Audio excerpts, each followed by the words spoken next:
Bonjour Jacques Accueil, vous êtes déjà venu au salon en 2013, mais on vous connaît très peu. Qu'est-ce qui vous a amené à l'écriture?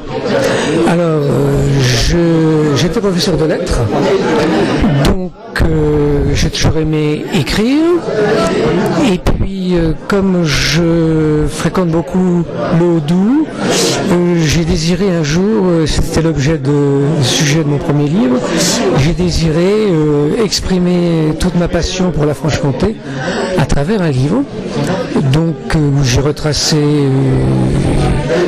disons une partie de mon enfance, quand j'étais petit vacancier dans le Sauget, et puis je pensais que c'était mon seul livre, et puis j'ai décidé à l'occasion d'une promenade aux alpages au-dessus des fours, j'ai vu qu'on parlait de la pierre aux prêtres, qu'on parlait du Murger, et j'ai décidé de bâtir une histoire autour de ce Murger, conflit entre la France et la Suisse pendant des siècles, et puis cette fameuse pierre aux prêtres qui a un aspect un peu mythique.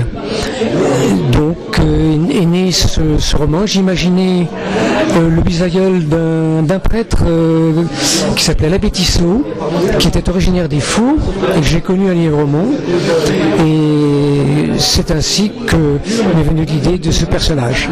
Donc ce personnage c'est François Tissot. François Tissot et François le comptoir, voilà. Et on y vit son ascension sociale, puisque il démarre très bas, c'est le fils d'un petit métayer pauvre, miséreux de la période pré-révolutionnaire, et il va traverser la Révolution, puisqu'il naît au milieu de la Révolution, après la période de la Terreur, et il va être mêlé bien malgré lui à la vie de l'Empire, puisque comme beaucoup de jeunes gens, il sera enrôlé comme Marie-Louise à l'époque où l'Empire est déclinant, a besoin de fusils et de bras pour défendre ses frontières. À l'époque, quand vous êtes venu en 2013, donc vous disiez que vous aviez des difficultés notamment pour vous faire publier, notamment parmi les éditeurs parisiens. Oui. Est-ce que vous avez résolu ce problème? Alors non, j'y ai renoncé, parce que pour être édité dans un éditeur parisien, c'est disons, j'emploierais un terme familier, le piston. Par contre, j'ai eu la chance très vite que mon manuscrit soit accepté par les éditions Vandel, qui m'ont fait confiance, ce dont je les remercie d'ailleurs. Et ça s'est fait finalement très vite, puisqu'on a conclu notre contrat en mars 2016, avec parution donc en 2017, comme c'était prévu. Pour vous amener à l'écriture, est-ce qu'il y a un écrivain qui vous a servi de modèle? Oui, il y en a beaucoup. Il y en a beaucoup. Disons que l'aspect descriptif, c'est Jean-Jacques Rousseau.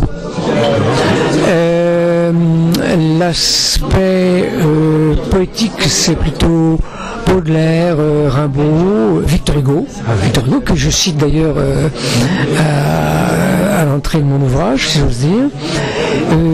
Et puis des auteurs que m'a fait connaître mon père. Il m'a non seulement fait connaître la Franche-Comté, il m'a aussi connaître des auteurs, mais très vieux auteurs qui sont maintenant partis dans l'oubli et qui écrivaient très bien, Ponson Viterail par exemple, et puis un auteur très connu, mais dont j'arrive pas à retrouver le nom. Ah si, celui qui a écrit Rabelais, qui était de l'Académie française, Boris Genevoix, qui est peut-être l'auteur français qui, avec Flaubert, écrit le mieux. Et puis, est-ce que vous avez des projets d'écriture pour l'avenir? Dieu seul le sait. Eh bien, merci beaucoup. Je vous en prie.